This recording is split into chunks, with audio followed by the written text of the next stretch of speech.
渤海上空闯入不明飞行物，中美或上演非接触式实兵对抗。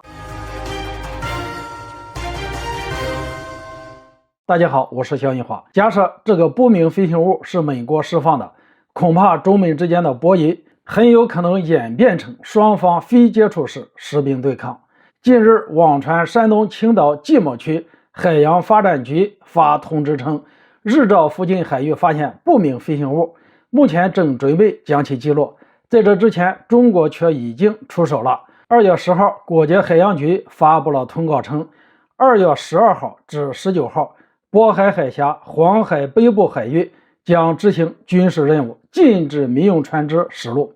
前几天，美国刚刚击落了一个来自中国的不明飞行物，美国空军确认其为高空探测器之前，中国就已经做出了声明，提到近日因不可抗拒的因素，中国民用气球飞入美国领空。今天这个不明飞行物仿佛是来蹭热度的，选在渤海海域上空闯入，意图十分的险恶。中国在环渤海区域建立了京津冀重要工业区，也有相当多的重要军事设施，距离渤海很近的北京更不用说了。这个不明飞行物如果是带着侦察设备来的，那就是在威胁中国的国家安全。在没有国际组织站出来对其负责之前，解放军有权利将其击落。虽然目前没有任何证据证明这个不明飞行物是哪个国家释放的，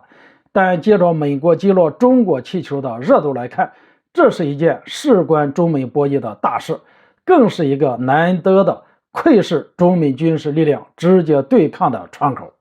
美国开始答应的好好的，说不击落中国的气球，转眼就变卦，启用3架战机、多架特种作战飞机和一艘军舰，才手忙脚乱地对这个气球进行了击落。相比2019年中国空军歼10C 战机击落高空探测气球仅花了30分钟和1枚导弹，而美军的这次行动相当拖沓。而如果中国在这一次军事行动中漂亮地击落了不明飞行物，一方面展示出了中国大国的实力、大国的自信。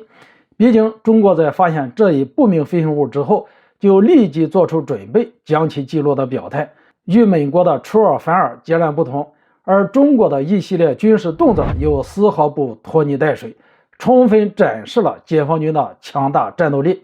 另一方面是验证海空军各类武器性能的实战机会，也是考验应对此类情况意愿以及解放军各部门军事人员技战术素质的机会。不过以西方舆论战的惯例来看，中国在将这一不明飞行物击落之后，西方国际媒体必然会对中国疯狂抹黑，指责中国在面对这类飞行物时采用粗暴手段、军事手段云云。而假设这个不明飞行物是美国释放的，恐怕中美之间的博弈在短期内是不会消停了，很有可能演变成双方非接触式的实兵对抗。我们说不明飞行物也好，高空探测器也好，看似是一个漂浮在空中的不明飞行物，但却是检验中美两军应对突发事件的能力水平，所以不可掉以轻心。好了，今天就说到这里，咱们下次见。